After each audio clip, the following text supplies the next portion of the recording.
Willkommen in einer Fragens video. Welcome to another exciting video, in this case episode 12 of my figure gaming video series. In this video I'll be covering how to create realistic or historical playing area based on terrain found in actual battlefields. Before we can create a realistic playing area, we need to know the scale and size of the playing area. While it's possible that changing the scale will not affect terrain placement very much, which is what I suspect, I'm trying to base this on actual battlefield maps, thus I'll need to know a scale. This is harder than it appears, because while a battle such as Marengo was only 1 to 2 kilometres in width at the beginning, the fighting raged over an area 5 kilometres wide by almost 10 kilometres deep. You could just depict the first part of the battle, which lasted from 9 AM to 2 PM, or the entire battle, which went on until 9 PM. Even if you only depict the first part of the battlefield, both sides were feeding forces in the front line from well in the rear. If you wanted to put in the effort into a detailed reinforcement schedule, then this is viable, but it will take a lot of work. In other battles, the story is even more confusing, as this example of the forces at about 9 AM during the Battle of Hohenlinden shows. Napoleonic battles rarely consisted of both sides lining up for battle and then advancing to meet each other, as we imagine in the ancient battles arena. They more closely resemble modern conflicts, where a great deal of manoeuvring occurred before the fighting occurred, and this fighting almost always involved defensive features such as towns, streams, hills, and to a lesser extent woods. This affects the scale to be used, as we need to consider the whole scope of the battle, not just the specific location where conflict occurred. Saying all of that, if a player wished to only reproduce an individual action within an overall battle, then the scale story changes a great deal. In this example, we could reproduce the initial Austrian attack against the French in the centre, which consisted of 2 to 3 divisions on each side. This is a viable game, but this is not reproducing a battle. Incidentally, most traditional Napoleonic figure games are focused on these type of specific actions, which would only consist of a few divisions to a whole corps per side. So, for those players, you could certainly do this. While there are exceptions, most battles can fit into an area 9 kilometres by 12 kilometres in size. Smaller battles, such as Marengo, can fit into an area half this size, but few battles will require a playing area larger than this. If the playing area is 3 by 4 feet, then the ground scale becomes 1 in 10,000. If the playing area is 6 by 8 feet, the ground scale drops to 1 in 5,000. The only difference between these two scales is the smallest terrain features.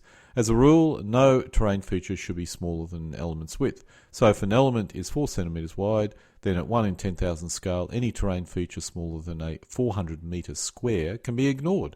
At 1 in 5,000, this becomes 200 square metre, which is the threshold for ignoring the terrain. To begin with, I'll be looking at board gaming map, which fits into a size range, of which there are several. SPI printed a series of folio games, Napoleonic War, Napoleon's Last Battle, and Napoleon Art of War, which provides us with a good range of battles to study. One is probably too small, such as Marengo, but all the rest fit into our ideal playing area size. The first we'll look at is Hohenlinden, which is not based on an SPI board game and is based on a video I created by the battle. This is the original map I based the playing area on.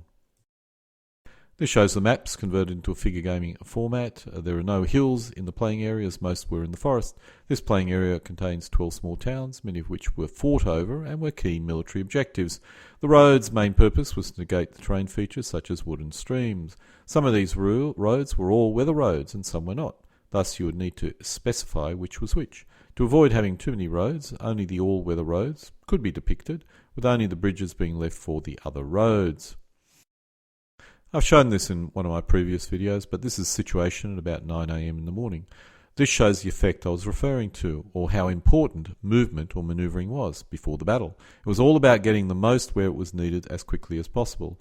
2 roads were all-weather roads, so the movement of 2 columns were rapid. The other 2 were not all-weather roads, and the movement was slow. This had a major impact on the actual battle.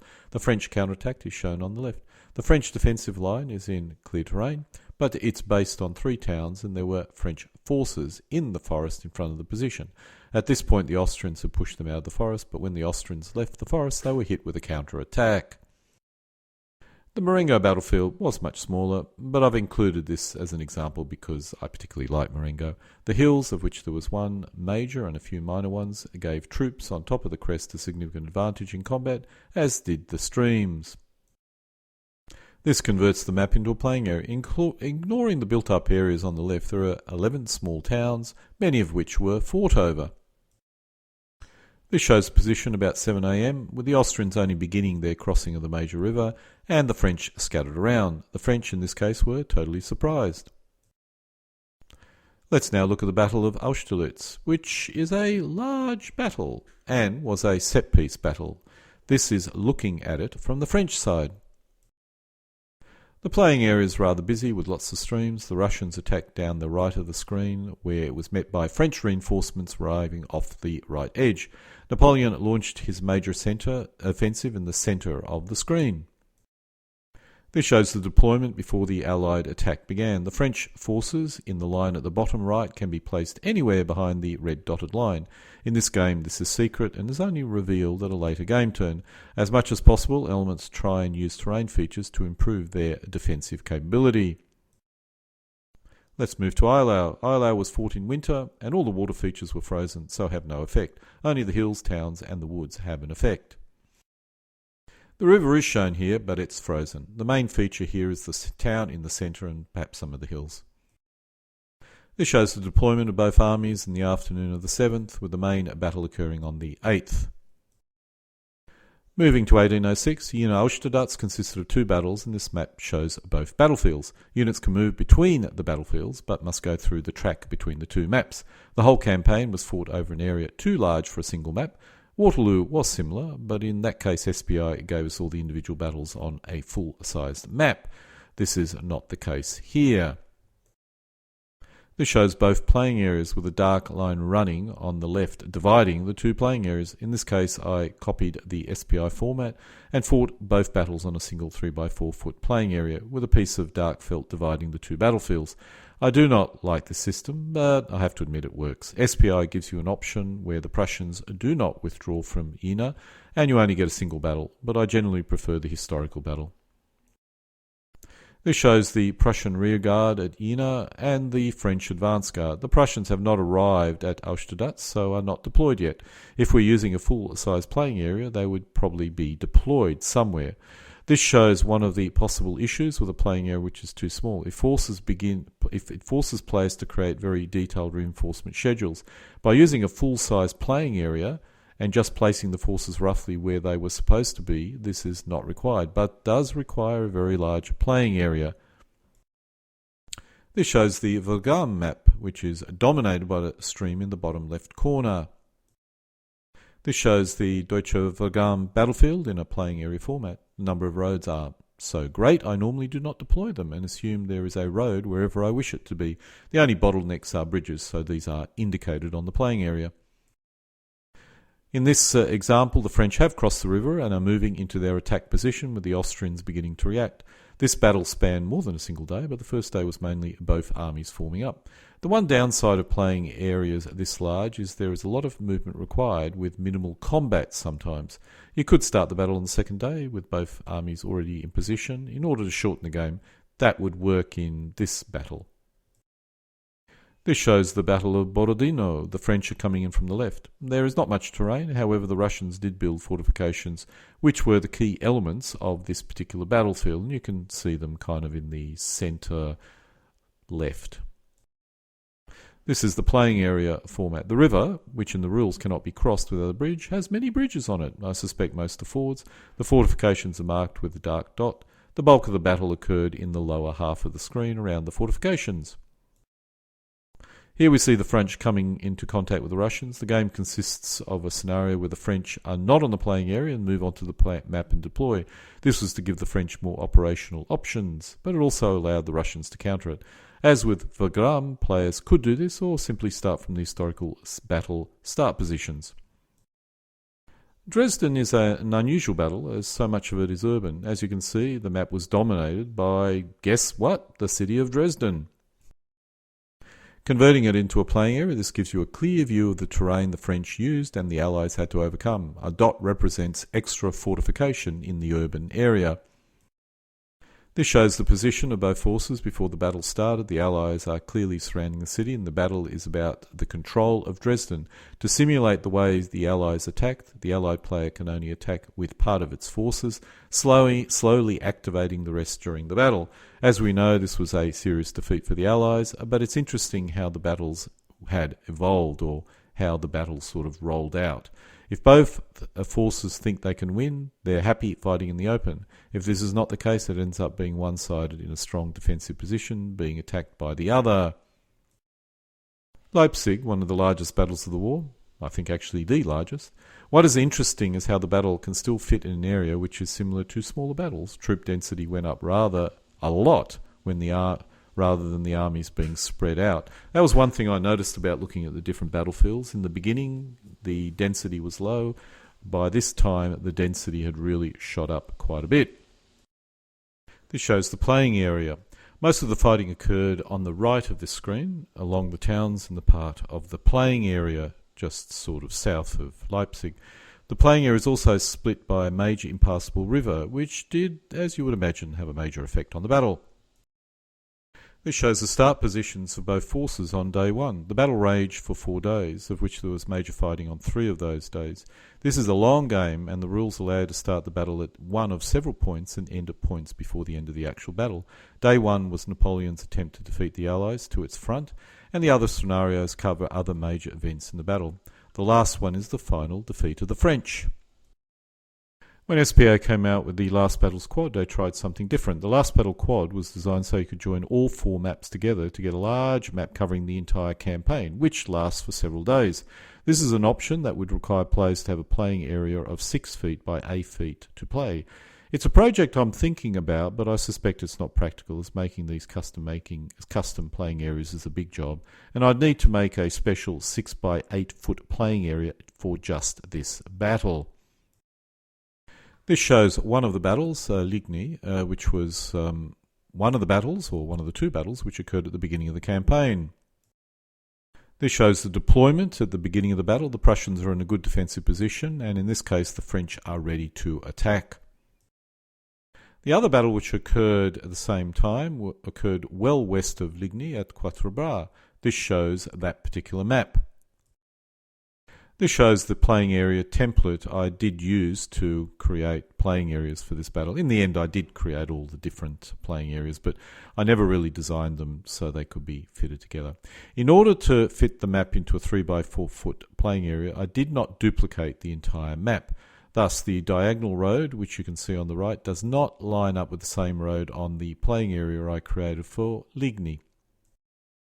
This shows the deployment, showing the French moving up on the left to take the town, or crossroad, and the minimal British defences at this point in time. The British arrive in the first few game turns, and this battle is all about the British feeding enough forces into the front line to hold back the French.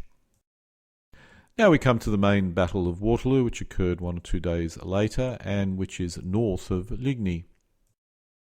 This shows the playing area template I used to create my playing area. The British were defending another crossroad, and the main terrain features, apart from some towns, was a ridge or slope which was used to good effect by the British. This shows the deployment before the battle began. You can clearly see both sides concentrated their army. The Prussian forces have not yet entered the battlefield, and they were coming up from the bottom of the playing area. The final battle, which gets very little coverage, is Wavre. The French left 1 corps to hold back the French, while the other 3 corps moved onto Waterloo, or towards Waterloo, to assist the British. The Prussians were outnumbered at least 2 to 1, so were never going to meet the French in the open. They used a major river to good effect. This shows my playing area template. Historically, the French left 1 corps facing the Prussians, and sent another one down the river to cross and come back up again. This worked, but it took time, and in the meantime the French lost the Battle of Waterloo. In each battle, someone was attacking and someone was defending. Austerlitz was all about getting the Allies to attack, but in all the other cases, one side was clearly attacking the others at the start of the battle. In almost every case, the defender was using terrain, either streams, towns or hills. At Austerlitz, the Allies were defending a hill, which apparently gave them such a defensive advantage, Napoleon had to get them off the hill. Hohenlinden, Eylau, Dresden, Leipzig, Quatre Bras were using towns to assist with their defence. Wagram and Marengo used streams, which were also used in most other battles. Marengo, Jena and Waterloo used hills. For Waterloo it was the reverse slope, in other cases it was the top of the hill. In all cases, woods affected the battle. In summary, in most of the cases, if there was minimal terrain, the results of these battles would have been very different. Terrain was a critical factor, which is why it's so important getting terrain correct on a playing area if you're going to have any kind of game. The less obvious terrain effect was to do with manoeuvring. Roads, bridges and other terrain affected how quickly forces could get to where they were needed. In most of the battle, there was a reasonable amount of manoeuvring before the battle, and even the cases where that was not the case, such as Eylau and Austerlitz, reinforcements arriving from off the playing area was critical. This represented off-playing area manoeuvring. Another factor was the length of the day. Night often stopped combat. Thus, even when you were winning, if night fell too early, you could not take advantage or full advantage of a victory. There was generally a clear endpoint, which often was to do with when night fell. In some cases, the battles ended before this point, so at Hohenlinden, the Austrians were defeated and retreated well before night fell. But even here, they were lucky it was December and darkness helped to minimise the disaster. At Marengo, it was light until 9 p.m., which magnified the Austrian defeat. Later in the war, good commanders knew that it was better to retreat before your army collapsed, so Charles withdrew in good order after Wagram because he judged his army in very poor condition. However, he did have night to assist him in his withdrawal. Thus, in conclusion, one army really needs to be the attacker and as such needs to have the strength to attack. The defender needs to be the weaker force and needs terrain to defend. The playing area needs to be large enough to allow for important manoeuvring to occur. The final is scale. The game needs to allow for an entire battle to be fought, which should be an entire day. There are always exceptions. The Allies attacked at Austerlitz, which was probably foolish as they lacked the strength to succeed, really, thus the result. But battles which involved insane errors are rarely fun to game, as you need to force the errors through special rules or better yet victory conditions. Otherwise you risk ending up with no actual battle occurring. I'll now look at the density of built-up areas, which for this game system is based on the base width square.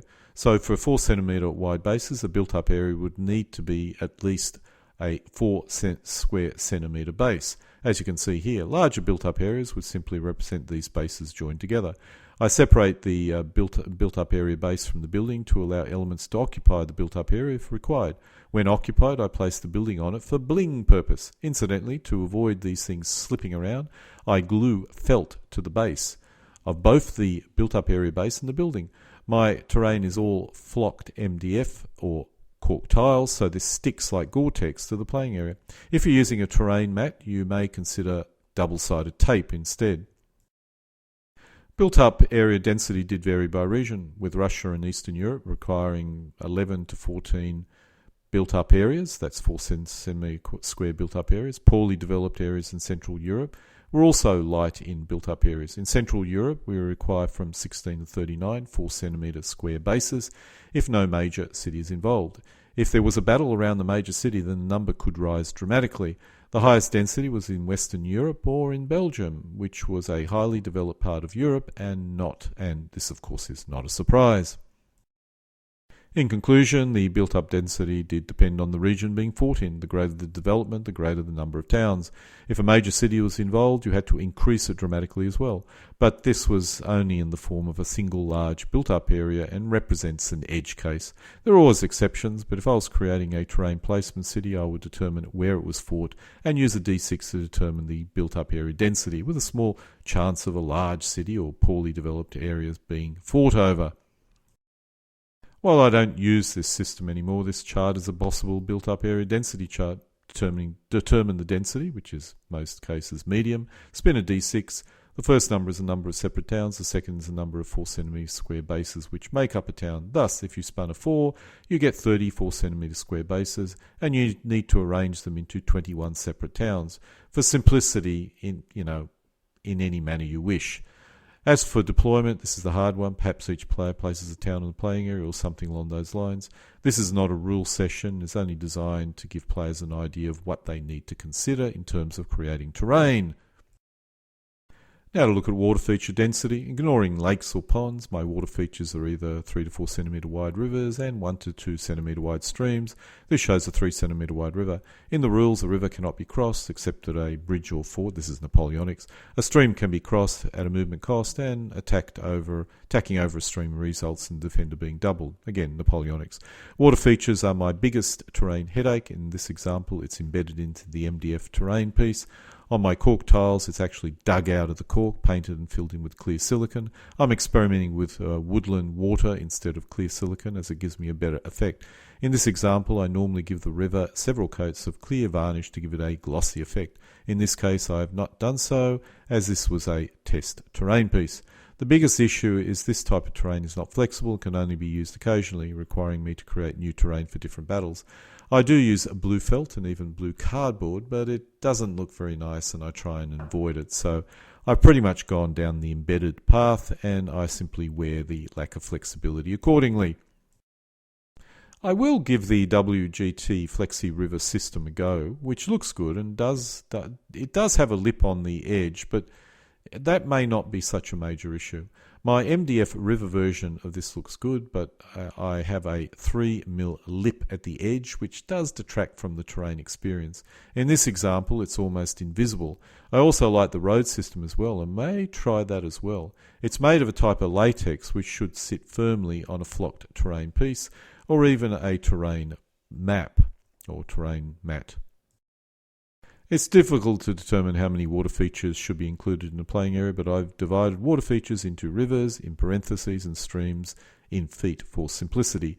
For those in metric countries such as myself, each foot is 30 centimetres. I've divided water features which run left to right or across the battlefield, and front to rear along the battlefield from player edge to player edge. For some battles this was hard to pin down, so my estimates are my gut feel estimates. Ignoring frozen battlefields, the battlefields range from 1 foot of water features to 16 feet of water features.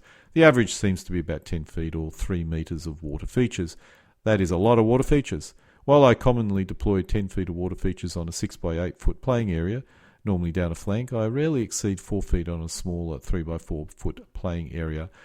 Anyway, this is if you want to go down the flexible river or water feature path. I've gone down the embedded path. And typically the amount of water features are around about 10 feet of water features. While many battlefields are not as nice and neat as we would like, such as Wagram, where the Austrian player edge runs along the top edge and half the flank edge, let's break up a playing area into flanks and player edges for simplicity. While I often use a water feature to close off a flank, I rarely use a water feature across the playing area or player edges. The reasons are complex, but in the world of figure gaming, the idea of two equal forces battling it out on a billiard table in chess-like manner is strong. Thus, a water feature across the playing area would affect this type of scenario so much that the result would be no fighting. If the force mixes were uneven, as occurred at Wagram, the defender needs to defend, and the idea of water features are running across the playing area, requiring one player to fight across, becomes viable. Wagram only has about 7 feet of water features, but the biggest water feature is the key element of the playing area, so has a very major impact. The ratios between water features running from flank to flank and player edge to player edge does vary, especially based on the axis of the playing area, such as playing across the short or long axis of a playing area, but appears to be about even in most historical battles. Thus, on average, square playing area, if you have 5 feet of flank-to-flank water features, you'll probably have 5 feet of player edge-to-edge water features. If playing on a 4x3 playing area along the long axis, expect 7 feet player edge-to-edge and 4 feet flank-to-flank, and vice versa.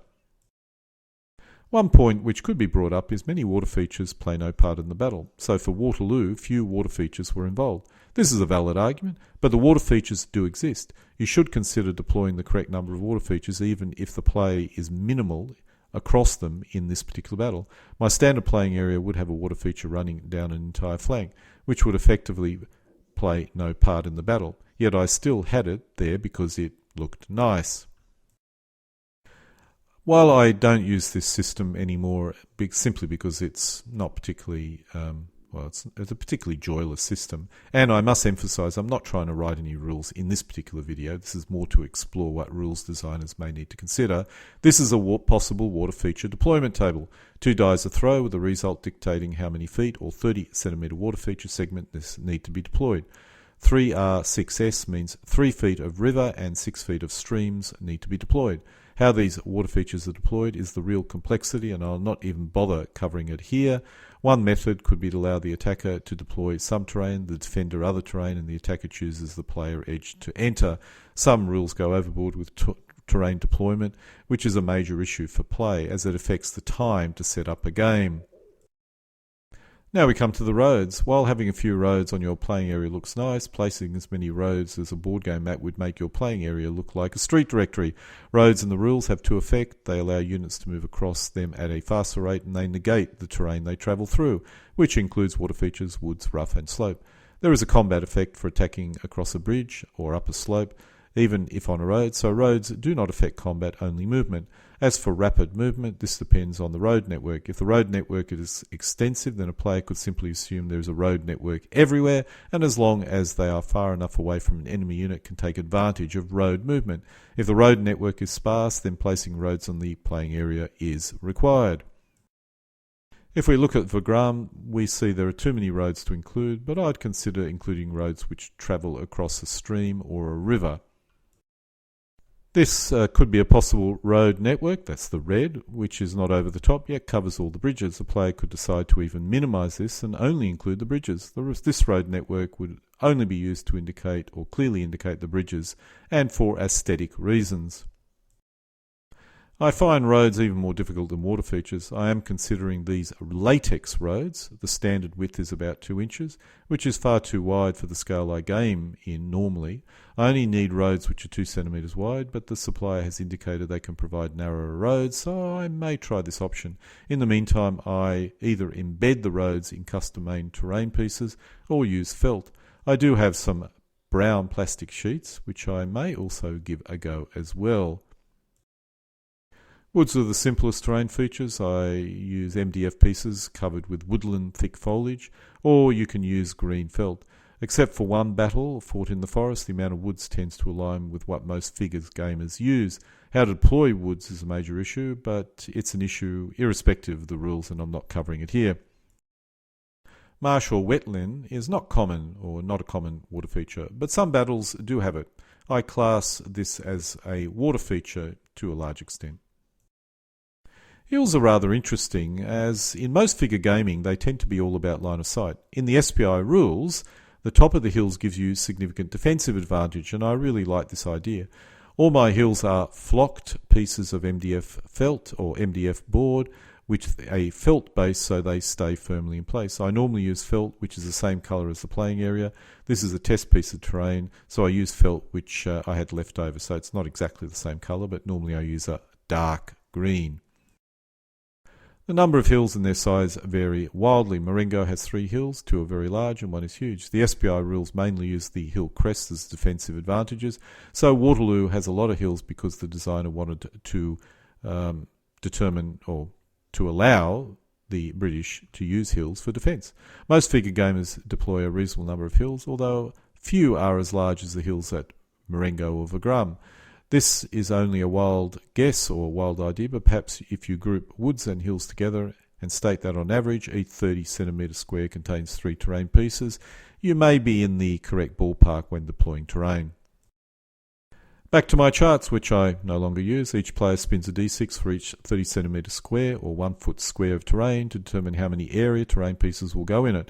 Once again, this is an example and it's certainly not extensively tested, but a 2S1L means 1 small or 4 to 6 size area terrain piece and 1 large or 8 to 12 centimetre terrain piece is placed. I would make the area terrain 4 to 6 centimetres wide at the most. The 1X is an extra large terrain piece, perhaps a hill or woods, which is 16 to 20 square centimetres in size. This is rather messy and you'd need to modify for the number of built up areas in your area as well, but it probably gives you the range of terrain that you kind of require. The area terrains would be hills, Woods, swamps, bad going. Perhaps players choose what they wish on an alternate basis. As indicated, terrain placement is a nightmare for any set of rules, and I really hate it. Possible solution is the creation of a standard playing area, and both players can pick which one they wish, or something along those lines, and that would certainly simplify this whole mess substantially. This is an example of the Marengo playing area. The issue is that there is a lot of custom terrain which needs to be made, which may not be useful for any other conflict, but at least I don't have to worry about deploying terrain.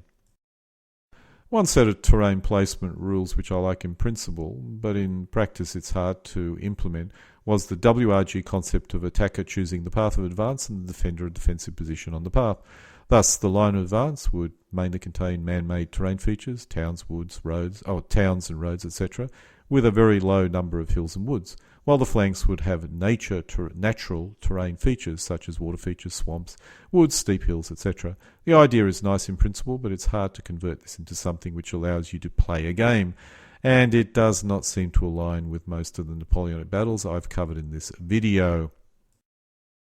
So in conclusion, figure gamers need more built-up areas, which are smaller than those typically deployed, more water features in both axes. Hills, woods, swamps are generally good, but how to deploy these terrain features are always a conundrum. And so this concludes my rather long part 12 of my figure gaming video series, in this case how to create realistic Napoleonic terrain, allowing you to refight an entire battle. I have no doubt I've raised many more questions than I've answered, because at this point I'm even more confused than when I started this video. But I suspect that's what it's all about. That's where the fun of the journey is all about.